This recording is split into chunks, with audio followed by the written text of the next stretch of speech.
అది మాకు దేవుడు ఇచ్చిన వరం అని మేము ఫీల్ అవుతాం. ఎందుకు అంటే ఈ పిల్లలకి ఎవరు చేయరు. నేను గర్వం చెప్తాం. మేము మా సంస్థ తరఫున నేను లేనప్పుడు ఎవరు లేరు. అంత ప్రతి ఒక్కరూ హైదరాబాద్ వెళ్ళి ఒక రోజు పండుకుని బ్లడ్ దొరకపోతే 2 రోజులు పండుకుని ఎంత సఫర్ అయ్యారో తెలుసు మీ అందరికీ. నేను ప్రత్యేకంగా మీరు చెప్పవసరం లేదు. అలాగే అప్పుడు మన ప్రభుత్వ హాస్పిటల్లోనే బ్లడ్ ఇచ్చేవాడు.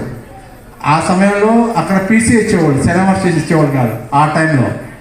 అందుకని మేము ప్రైవేట్ బ్లడ్ బ్యాంక్తో టైప్ అయ్యాం. ఆ రోజు శివ బ్లడ్ బ్యాంక్ మేము వాళ్ళని ఎప్పుడు మర్చిపోలేము. వాళ్ళు మాకు ఫ్రీగా ఇచ్చారు. 10 సంవత్సరాలు మాకు ఇచ్చారు. రూరల్ ఏరియాస్ వెళ్ళి ఈ జబ్బు ఇలా ఉంటుంది, ఈ జబ్బు వల్ల పుడితే పిల్లవాడు ప్రతి 10 రోజులు బ్లడ్ ఎక్కించుకోవాలి, ఈ పిల్ల పుట్టు కూడా చేయాలి, మేనేజ్ చేసుకోవద్దు, ప్లస్ హెచ్బి పరీక్ష చేయించుకోండి అని మేము ఇప్పటికీ ఇస్తున్నాము. ప్రతి పీజీ కాలేజీకి, డిగ్రీ కాలేజీకి, ఇంటర్ కాలేజీకి గ్రామాల్లో వెళ్ళి వాళ్ళకి అవగాహన కల్పిస్తున్నాం. ఇలాంటి ఇప్పుడు దాకా మేము దరిదాపులా 500 కార్యక్రమాలు నిర్వహించాం. ఇప్పుడు దాకా మనం ఇంకా చేస్తూనే ఉన్నాం. అది కంటిన్యూ ప్రాసెస్. ఇది పిల్లల పుట్టే భారమే. మీకు తెలుసు ఎంత కష్టమో. ప్రతి నెలకి 2 సార్లు 4 సార్లు నిలుసు కూర్చాలి, రక్తం దొరకాలి. రక్తం దొరకట్లేదు. రక్తం ఎంత ఇబ్బంది. ఒకళ్ళు ఇవ్వాలంటే ఎవరిస్తారు, కొనుక్కుంటూ దొరకదు కదా బయట.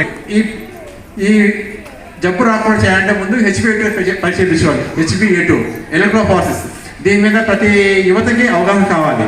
ఈ అవగాహన చాలా చేస్తున్నాము. ఇంత చెప్పేది కదా, అది కంటిన్యూ ప్రాసెస్. అది మన పార్లమెంట్లో కంప్లీట్గా సంబంధించి పారదోలవచ్చు. అది ప్రభుత్వం తెలుసుకోవాలి. అది మన ఎంత చెప్పినా సరే తక్కువే. కాలంలో హైదరాబాద్ సొసైటీ ఉంది. సొసైటీ వాళ్ళు కూడా మన ఖమ్మంకి రిఫర్ చేసేవాళ్ళు. ఖమ్మంలో సంకల్ప ఆదేశం ఉంది, అది బిడ్డకి తీసుకోండి మీరని.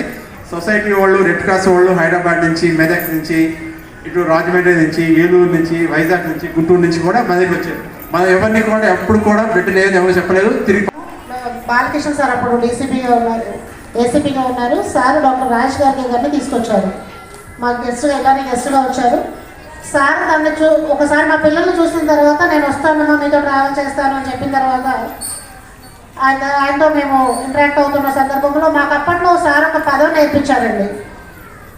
మీరు వాళ్ళకి సేవ చేయడానికి వాళ్ళు మీకు ఒక అవకాశం ఇచ్చారమ్మా. మన గొప్పతనం కాదు, అది వాళ్ళ గొప్పతనం. దేవుడు మనకు అవకాశం ఇచ్చాడు. సో వాళ్ళకి ఎప్పుడో మనం రుణపడి ఉంటాము, మనం ఆ రుణం తీర్చుకుందామమ్మా అన్నారు. అది మా జీవితం, అది బాగా కనెక్ట్ అయింది మాకు. నిజంగానే ఎప్పుడో మేము వీళ్ళందరికీ ఎప్పుడో రుణపడిపోయి ఉంటాము ఏదో జన్మలో. ఈ జన్మలో మాకు ఆ రుణం తీర్చుకోవడానికి ఒక చిన్న అవకాశం ఇచ్చాడు దేవుడు. Thank you very much. మాకు ఎన్నో సంస్థలతోటి టైప్ అయి వాళ్ళందరూ సహకారాలు తీసుకొని దిగ్విజయంగా ఈ సేవను నడిపిస్తున్నందుకు ఆ యొక్క ఫ్యామిలీకి వాళ్ళందరికీ ధన్యవాదాలు తెలుపుతున్నాను. అలాగే దీనికి సపోర్ట్గా, మరి ముఖ్యంగా సహాయం చేసేది మన డాక్టర్స్. ఈ డాక్టర్స్ లేదే మనము ఏం ఆలోచించినా, ఎలాంటి సంకల్పం మనం ముందు పెట్టినా కాదు. సో ఈ డాక్టర్స్ గారు మనకిచ్చే సహాయాన్ని మనం అందిపుచ్చుకొని ఇంత దిగ్విజయంగా చేస్తున్నందుకు వాళ్ళకి మేము ముందుగా కృతజ్ఞతలు చెబుతున్నాం సార్.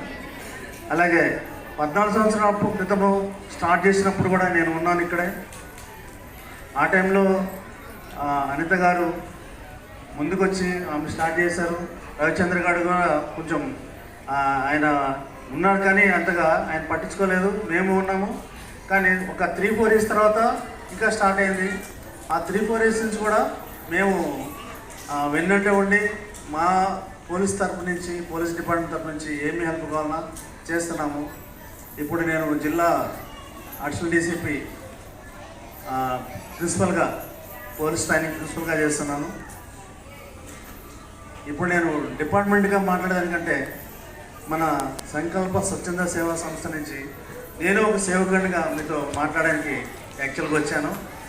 ఇందులో నేను ఒక సేవకునిగా ముందు నుంచి చెప్తూనే ఉన్నాను, మీకు ఏం కావాలన్నా కానీ నేను ఉన్నాను. ఒకప్పుడు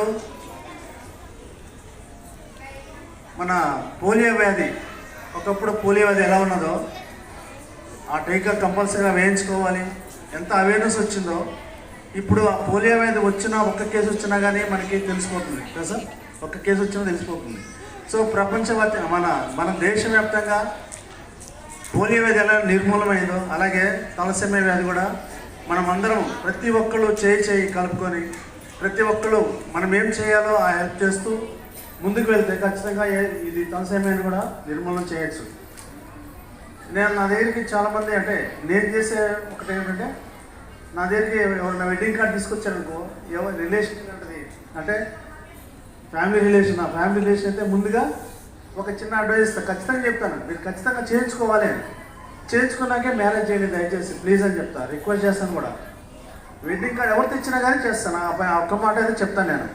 సో నాలాగే ప్రతి ఒక్కళ్ళు ఇది ఒక మాట, ఇదే మాటని కాదు తలసేమియా గురించి ఎలా ఉంటుంది ప్రాబ్లం, ఎలా ఉంటుంది ప్రాబ్లం, మీరు జాగ్రత్త పడండి ప్రతి ఒక్కరు చెప్తుంటే ఖచ్చితంగా త్వరలోనే నిర్మూలన అయిపోద్ది.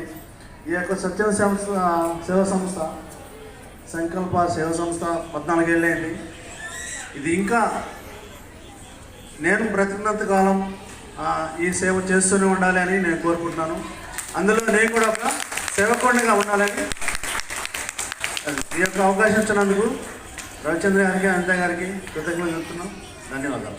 దేవుని మొక్కుతుంటాడు జంగలు, కానీ ఊరికే నాకేందుకు మొక్కాలన్న ఉద్దేశంతో దేవుడు కూడా మన ప్రతిరూపాలుగా మనకు ఒక ఖమ్మానికి పంపించడం జరిగింది. ఆ ఖమ్మంలో ఒక దేవాలయాన్ని పెట్టడం జరిగింది. ఆ దేవాలయమే మన సంకల్ప స్వచ్ఛంద